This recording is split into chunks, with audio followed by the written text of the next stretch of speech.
Ngayong araw nga ay namundok kami at napili namin ay yung Mount Pinatubo.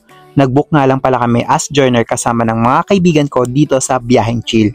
Bale 3K kasama na yung van papunta at pauwi ng Manila. 4x4 yung coordinator, tour guide at iba pang mga P. So ang pick-up time is 1:30 AM sa Greenfield, Pasig City. So mula sa amin nagbiyahe ako ng jeep pa Cubao and then nagbus naman ako pa Ortigas. So yun, naglakad na lang din ako, exercise na din para di mabigla yung paa at tuhod ko. So nang ma-pick up kami, actually 6 lang kami sa loob ng van. Napakaluwag at maaliwalas siya. Nagbiyahe na nga kami pa Pampanga. Actually di ko nga napansin yung oras kasi nakatulog na ako at pagkagising ko ay sakto nandun na kami. Bale, nag-breakfast muna kami dito.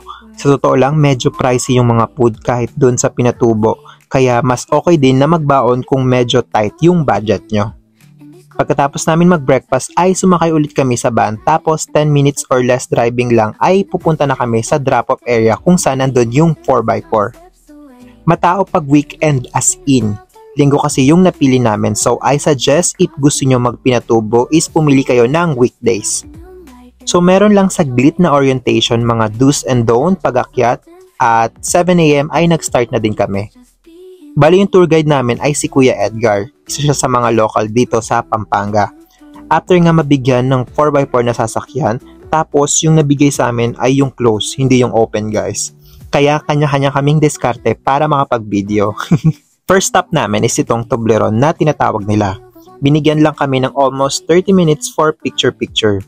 Maganda yung background at depende talaga sa kukuha at kung paano ka mag-emote-emote sa camera para mas maganda yung kakalabasan. After naman sa Toblerone ay nagbiyahe na kami sa drop o pa Pinatubo. Siguro inabot ng 40 to 50 minutes na biyahe at buti na lang din kanina ay nagsuggest yung coordinator na makipagpalit dun sa isang group para ma-experience namin yung open na 4x4 at good thing ay pumayag naman din sila.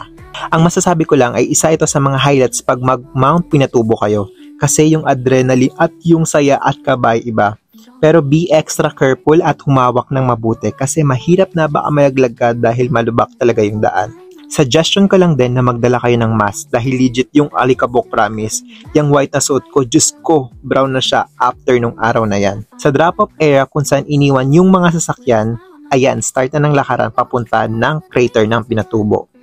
Actually, nung tinatanong ko si Kuya Edgar na tour guide namin, yung hike raw ay aabutin ng almost 1.5 hour. Pero depende sa pace nyong magkakasama kung gaano kabilis o kabagal kayo maglakad. Maganda din na may mga baon kayong mga chocolates or bar para sa sugar at magkaroon kayo ng energy. At syempre, wag na wag nyong kakalimutan magbaon ng tubig.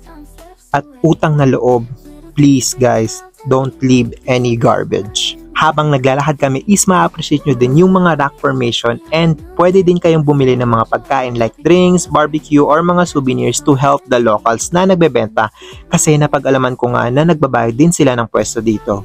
Medyo pricey nga lang yung mga binibenta which is understandable naman.